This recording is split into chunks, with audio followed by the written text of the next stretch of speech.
ఏది ముట్టుకున్నా ఏడుపు వచ్చేస్తుంది, ఎవరిని చూసినా ఏడుపు వచ్చేస్తుంది, సడన్గా ఏడవడం. క్యాబ్లో కూర్చుంటాను భవిష్య, ఫ్లైట్ కోసం మన ఇంటి దగ్గర నుంచి గట్టిగా క్యాబ్లో ఏడవడం. ఆపుకుంటా కదా, ఆపుకుంటే కూడా క్యాబ్ డ్రైవర్స్ వర్ షాక్డ్. ఏమైందమ్మా, ఏమైంది. బట్ నా దగ్గర చెప్పుకోనికి ఏమీ ఉండదు, నో రీజన్. బట్ దెన్ ఏడవడం సడన్ గా. లాస్ట్కి ఒక క్యాబ్ డ్రైవర్, మ్యామ్ మీరు ఏమన్నా డిప్రెషన్తో గోత్రూ అవుతున్నారేమో, ఒకసారి డాక్టర్కి చూపించుకోండి అని అతను నాకు సజెస్ట్ చేశాడు Bhavishya. There is nothing wrong.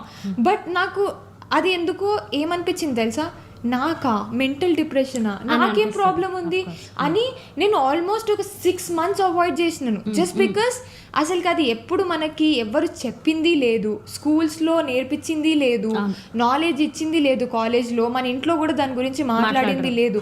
సడన్గా అనేసరికి ప్రతి ఒక్క రిలేటివ్స్ వచ్చి అదేదో నాకేదో రోగం వచ్చేసినట్టు, ఏం కాలేదు, నువ్వు అతిగా ఆలోచిస్తున్నావు, అది ఇది అని నన్నే తప్పుగా మాట్లాడేసరికి నాలోనే ప్రాబ్లం ఇంకా